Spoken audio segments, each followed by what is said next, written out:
Hello my dear students, welcome to your master chem channel. कैसे हैं प्यारे बच्चों? Very good. आज मैं Amla Shankar Yadav master chem channel की तरफ से वीडियो लाया हूं केमिकल बॉन्डिंग और मॉलिक्यूलर स्ट्रक्चर।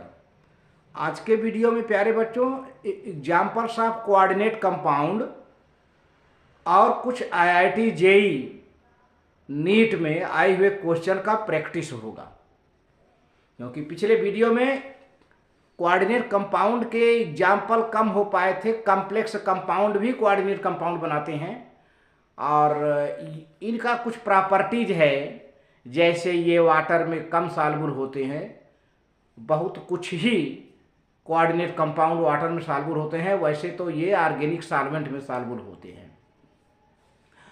और ये इलेक्ट्रिसिटी के गुड कंडक्टर नहीं होते हैं, लेकिन कुछ में देखा गया है थोड़ा बहुत कंडक्टिविटी होती है। तो ये सब प्रॉपर्टी आपको दिखाने हैं। सल्फ्यूरिक एसिड का स्ट्रक्चर हम आपको दिखाएंगे, तो देखिए कैसे होता है। तो ये प्यारे बच्चों chemical bonding and molecular structure से एग्जाम्पल्स ऑफ कोऑर्डिनेट बॉन्ड यानी डेटिव बॉन्ड के कुछ एग्जाम्पल हम देंगे। इसके पिछले वीडियो में भी हमने एग्जाम्पल दिया था, लेकिन कुछ मेन एग्जाम्पल जैसे कॉम्प्लेक्स कंपाउंड के एग्जाम्पल रह गए थे, तो आज उसमें भी होंगे। जैसा कि प्यारे बच्चों जानते हो कि कोऑर्डिनेट कंपाउंड में वन साइडेड शेयरिंग होती है। इसमें एक एलिमेंट का ऑक्टेट पूरा रहता है, दूसरे का नहीं होता है। दूसरा सेक्सटेट में होता है, यानी 6 इलेक्ट्रॉन होता है। तो दूसरा वाला पहले एटम का दोनों इलेक्ट्रॉन ले लेगा, माने इलेक्ट्रॉन पेयर ले लेगा, शेयर कर लेगा, तो दूसरे वाले का ऑक्टेट पूरा हो जाता है। लेकिन पहले वाले का तो पहले से ऑक्टेट पूरा था, ऐसा कंडीशन देखने को मिलता है इसमें। जैसा कि मैंने एग्जाम्पल से खूब स्पष्ट कर दिया था। कुछ एग्जाम्पल रह गए थे, तो आज के वीडियो में प्यारे बच्चों पूरा कर रहा हूँ। तो देखिए ये अमोनिया है, यहाँ पे अमोनिया है, और अमोनिया 3 हाइड्रोजन से नाइट्रोजन 3 हाइड्रोजन से बॉन्डेड है, यानी 3 बॉन्ड पेयर है। और इस पर एक लोन पेयर प्यारे बच्चों दिख रहा है यहाँ पर, और बोरान ट्राइफ्लोराइड है। तो बोरान अपना ऑक्टेट पूरा नहीं कर पा रहा है, फ्लोरीन अपना ऑक्टेट पूरा कर ले रहे हैं, लेकिन बोरान अपना ऑक्टेट पूरा नहीं कर पा रहा है प्यारे बच्चों। जैसा कि बोरान का जो एटॉमिक नंबर होता है वो 5 होता है, तो 2 और 3 बाहरी सेल में 3 इलेक्ट्रॉन हुए, एक इलेक्ट्रॉन फ्लोरीन ले लिया। तो फ्लोरीन तो अपना ऑक्टेट पूरा कर लिया है, लेकिन बोरान अपनी ऑक्टेट पूरा नहीं कर पा रहा है। तो अब अमोनिया सामने है, इधर बोरान ट्राइफ्लोराइड है।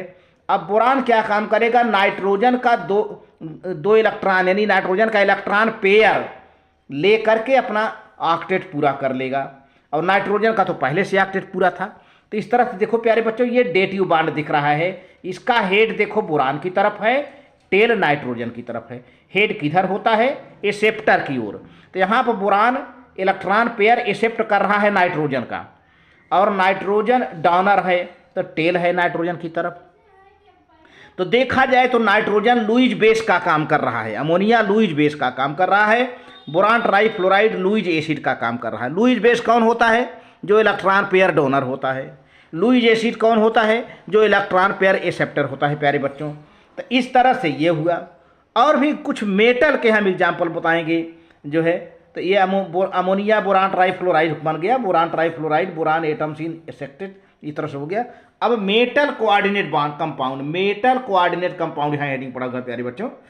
तो मेटल में सेंट्रल मेटल इलेक्ट्रॉन एक्सेप्ट करता है, लुईज एसिड का काम करता है, और सेंट्रल मेटल के चारों ओर जो ग्रुप होते हैं, एटम होगा या एटम का ग्रुप होगा, तो वो इलेक्ट्रॉन को डोनेट करते हैं। तो इस तरह से उनको हम लिगैंड कहते हैं। एक नया टर्म है लिगैंड। लिगैंड का सेंट्रल मेटल और लिगैंड, सेंट्रल मेटल से जुड़ा हुआ लिगैंड होता है। लिगैंड इलेक्ट्रॉन डोनर होते हैं, सेंट्रल मेटल इलेक्ट्रॉन एक्सेप्टर होता है। तो चूंकि लिगैंड इलेक्ट्रॉन डोनर होते हैं, तो ligands are Lewis bases. Central metal electron acceptor होता है, तो सेंट्रल मेटल लुईज एसिड होता है। तो देखो प्यारे बच्चों, formation of metal coordinate compound, the transition metal cations act like an acceptor of electron pair from the donor atoms. तो जितने सेंट्रल मेटल एटम है कॉम्प्लेक्स में ज़्यादातर ट्रांजिशन मेटल होते हैं प्यारे बच्चों, कैटायन के रूप में। तो act like an electron acceptor, ये इलेक्ट्रॉन एक्सेप्टर का काम करते हैं from the donor atoms in ions or neutral molecules. ये डोनर एटम या तो आयन हो सकते हैं या न्यूट्रल मॉलिक्यूल हो सकते हैं। नोन एज लिगैंड्स, जितने डोनर एटम हैं या मॉलिक्यूल हैं या आयन हैं उनको हम क्या कहते हैं? लिगैंड्स, LIGANDS, लिगैंड्स कहा जाता है। The transition metal cation such as copper, copper cation, silver cation, mercury cation, iron cation, cobalt cation, nickel cation, platinum etcetera possess vacant atomic orbital, खाली एटॉमिक ऑर्बिटल होता है। इम्पटी वैकेंट एटॉमिक ऑर्बिटल होता है प्यारे बच्चों इन cations में। ये transition cation है, ट्रांजिशन एलिमेंट के कैटायंस हैं, इनमें वो वैकेंट एटॉमिक ऑर्बिटल होता है और तो उसी में तो इलेक्ट्रॉन एक्सेप्ट करेंगे ये जो खाली है। Orbitals for suitable energy in which they can accept the electron pair from ligands. तो जो लिगैंड अपना इलेक्ट्रॉन डोनेट करेगा वो किस में जाएगा? इसी वैकेंट एटॉमिक ऑर्बिटल में जाएगा। अब देखो प्यारे बच्चों यहाँ पर बना हुआ है ये स्क्वायर ब्रैकेट है। हालांकि इस स्क्वायर ब्रैकेट को जो है स्फीयर कहते हैं। तो यहाँ पर देखे सेंट्रल मेटल कापर है, कापर ये है डबल प्लस चार्ज है, पॉजिटिव चार्ज है, इसको कहते हैं क्यूपरिक आयन। अब इस पर देखे ये अमोनिया है, NH3, नाइट्रोजन पर एक लोअर पेयर इलेक्ट्रॉन है, डोनेट कौन किसको करेगा? कापर को। इधर अमोनिया है, इधर अमोनिया है, इधर अमोनिया, 4 अमोनिया मॉलिक्यूल हैं जो कि इलेक्ट्रॉन को डोनेट कर रहे हैं सेंट्रल मेटल को। तो अमोनिया मॉलिक्यूल डोनर हो गए, यानी अमोनिया मॉलिक्यूल ये सब क्या है प्यारे बच्चों? ये सब लिगैंड हैं, ये सब लिगैंड हैं जो इलेक्ट्रॉन को डोनेट कर रहे हैं। अब जो सेंटर में है उसको कहते हैं सेंट्रल मेटल आयन, ठीक है। अब डोनेट कर दिया तो देखिए ये चार्ज खत्म हो गया, कापर है, अमोनिया हो गया, प्लस चार्ज यहाँ आ गया है ना। या इसको हम ब्रैकेट में देखिए ऐसे लिखते हैं जिसको मैंने स्फीयर कहा था। तो tetrammine copper, tetrammine copper ion, tetrammine copper ion plus charge है, तो ये आ गया प्यारे बच्चों। इस तरह से मेटल कोऑर्डिनेट कंपाउंड हो गए। तो आप समझ लो यहाँ पर लिगैंड कौन है? जो कि इलेक्ट्रॉन देखिए किनारे किनारे ये सब लिगैंड हैं, ये सब लिगैंड हैं और इलेक्ट्रॉन को डोनेट कर रहे हैं कापर को, ठीक है। तो आप देखिए यहाँ पर एक स्क्वायर ब्रैकेट है, स्क्वायर ब्रैकेट में सेंट्रल मेटल है, लिगैंड है और कोऑर्डिनेशन नंबर है। कोऑर्डिनेशन नंबर क्या होता है? जितने लिगैंड की संख्या होती है, number of ligand is called coordination number. इसको सेकेंडरी बैलेंसी भी कहते हैं। देखिए अमोनिया के 4 मॉलिक्यूल है, तो जो 4 है ये कोऑर्डिनेशन नंबर है या सेकेंडरी बैलेंसी कहते हैं। कोऑर्डिनेशन नंबर या सेकेंडरी बैलेंसी जो कि नॉन आयनाइजेबल होता है प्यारे बच्चों। तो इस तरह से रहा। और आगे देखिए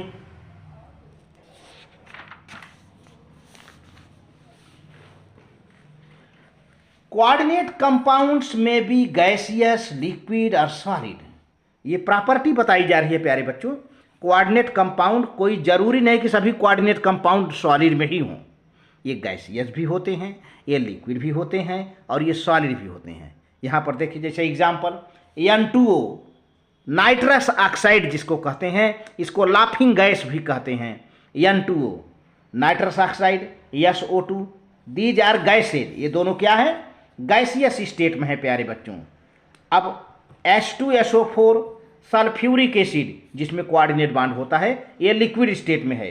N2O5 नाइट्रोजन पेंटाऑक्साइड, ये सॉलिड स्टेट में पाया जाता है। तो जान लीजिए N2O5 nitrogen pentoxide solid state में, सल्फ्यूरिक एसिड लिक्विड स्टेट में, nitrous oxide sulphur dioxide gaseous state में पाए जाते हैं। ये सब के सब इनमें कोऑर्डिनेट बॉन्ड होता है।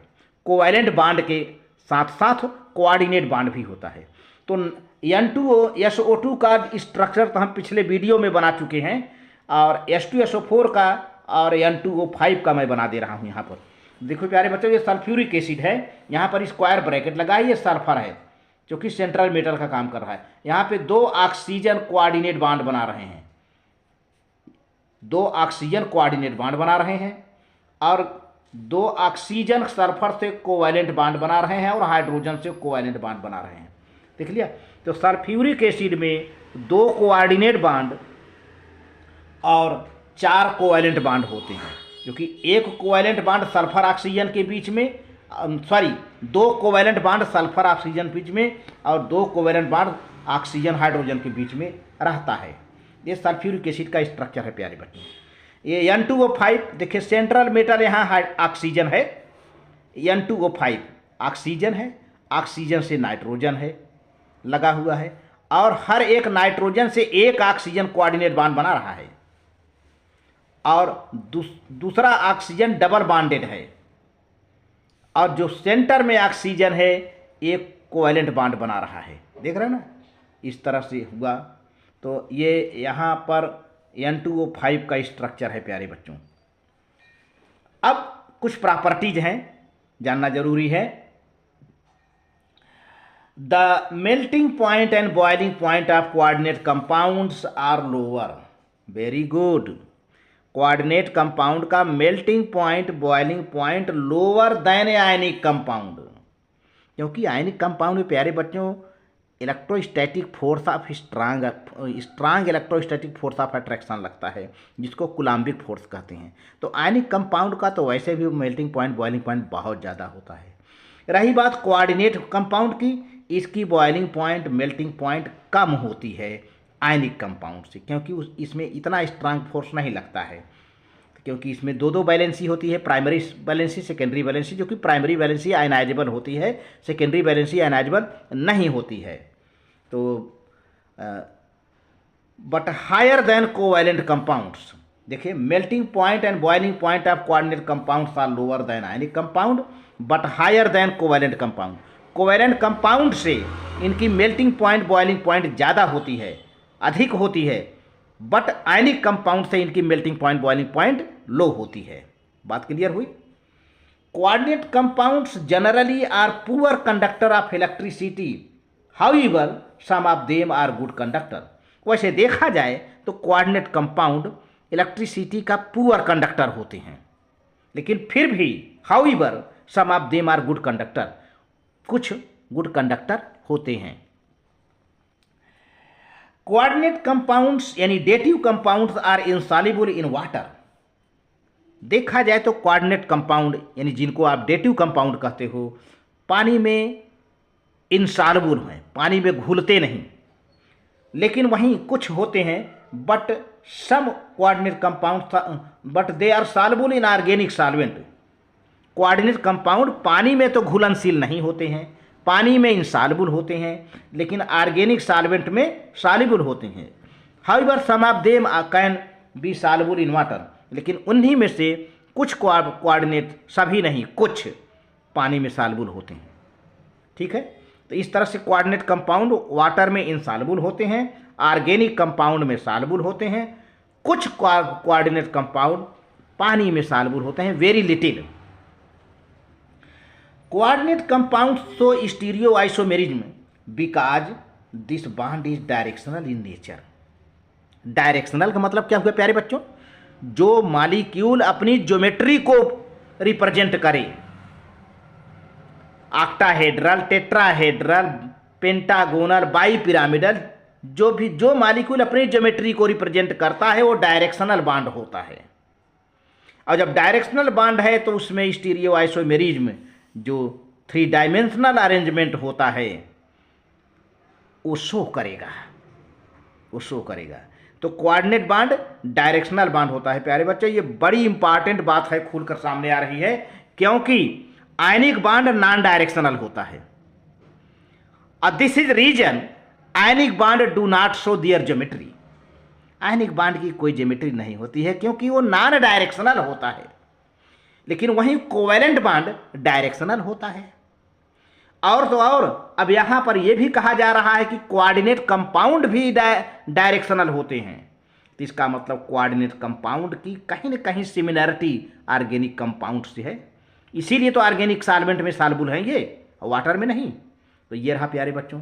यहाँ पर देखिए एक ही एग्जाम्पल दिया हूँ, ethyl, methyl, propyl, amine oxide, जो कि ऑप्टिकली एक्टिव है।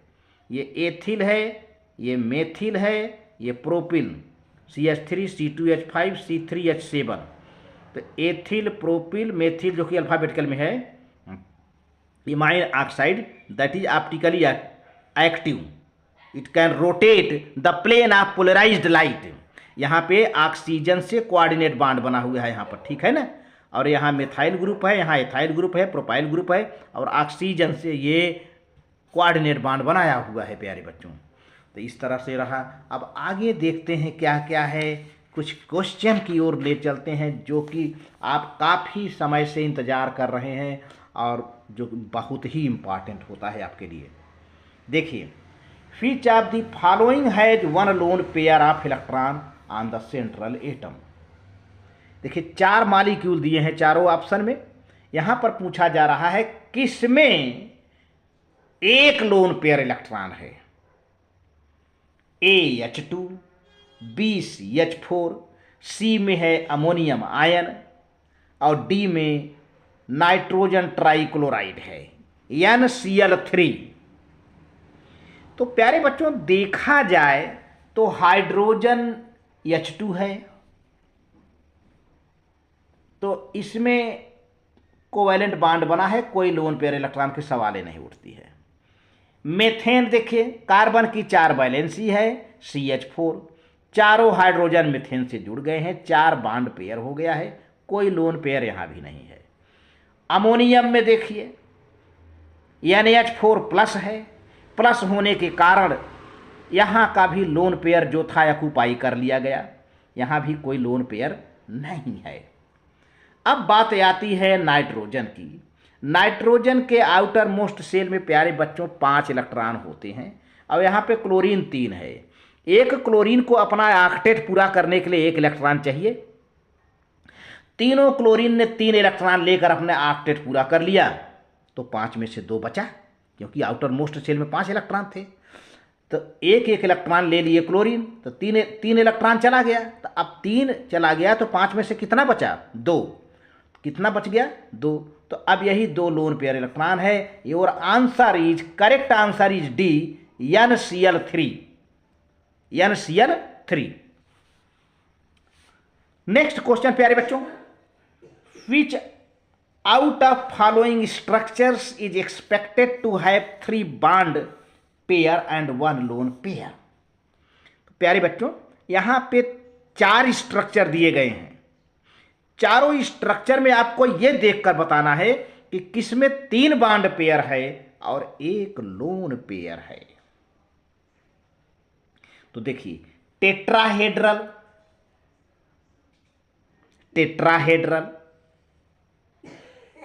Octahedral, trigonal, planar, pyramidal. तो पिरामिडल में 3 बॉन्ड पेयर होता है प्यारे बच्चों, 1 लोन पेयर होता है। क्योंकि टेट्राहेड्रल, मैंने क्या कहा था कि जो ज्योमेट्री है वो हाइब्रिडाइजेशन से आती है और शेप किस से आता है? वेस्पर थ्योरी से आता है ना। तो पिरामिडल में लोन पेयर इलेक्ट्रॉन होगा 1 और 3 जो है बॉन्ड पेयर होंगे पिरामिडल में। अब जैसे अमोनिया की बात कर लिया जाए, तो अब यहाँ नाम नहीं दिया गया है, केवल ऐसी स्ट्रक्चर दिया। अमोनिया का हाइब्रिडाइजेशन sp3 है। ज्योमेट्री देखा जाए तो टेट्राहेड्रल है ना। अब उसमें 3 बॉन्ड पेयर हो गया, 1 लोन पेयर हो गया, तो शेप उसका बदल जाएगा प्यारे बच्चों। आपका आंसर D सही होता है, D। तो pyramidal geometry has 3 bond pairs and 1 lone pair electrons and 1 lone pair electrons. अगला क्वेश्चन प्यारे बच्चों, अब मॉलिक्यूल है 7 बॉन्ड पेयर। एक मॉलिक्यूल है जिसमें 7 बॉन्ड पेयर हैं। Around the central atom and the shape associated with molecule is, ऐसा मॉलिक्यूल जिसमें 7 बॉन्ड पेयर हों, तो उसका शेप क्या होगा प्यारे बच्चों? उसका शेप हेप्टागोनल नहीं होगा, ऑक्टाहेड्रल नहीं होगा, पेंटागोनल पिरामिडल भी नहीं होगा, pentagonal bi pyramidal, pentagonal by माने 2। अब देखिए यहाँ पर है ये यल लिखा हूँ, एक कार्नर पर यहाँ लिगैंड है, यहाँ लिगैंड है, यहाँ लिगैंड है, यहाँ लिगैंड है, यहाँ लिगैंड है, 5 लिगैंड प्लेन में हो गए। तो चूंकि 7 बॉन्ड पेयर है तो 5 बॉन्ड पेयर तो ऐसे हो गए, एक यहाँ पर सेंट्रल बीच में यम लिखा हुआ है, सेंट्रल मेटल है, एक लिगैंड यहाँ जुड़ा, एक लिगैंड यहाँ जुड़ा, 2 हो गए, एक लिगैंड इधर से जुड़ा 3 हो गया, एक इधर से जुड़ा 4 हो गया, ये जुड़ गया 5, तो 5 ठो प्लेन में है, एक लिगैंड परपेंडिकुलर है 6 हो गया एबव द प्लेन, और दूसरा लिगैंड जो है परपेंडिकुलर वो भी है लेकिन बिलो द प्लेन, तो 5 प्लेन में और 2 ऊपर नीचे, 5 2 7 हो गया, तो 7 बॉन्ड पेयर हो गए, पेंटागोनल बाई पिरामिडल। तो आपका करेक्ट आंसर प्यारे बच्चों पेंटागोनल बाई पिरामिडल, बाई माने 2, एक ऊपर एक नीचे, एक पिरामिड ऊपर एक पिरामिड नीचे, ये रहा। तो इस तरह से वीडियो अच्छा लगे तो लाइक करके सब्सक्राइब कर देना, शेयर करना प्यारे बच्चों। Thank you very much. IIT JEE के बच्चे जल्द से जल्द सिलेक्ट हों, मास्टर केम चैनल के ही शुभकामना है।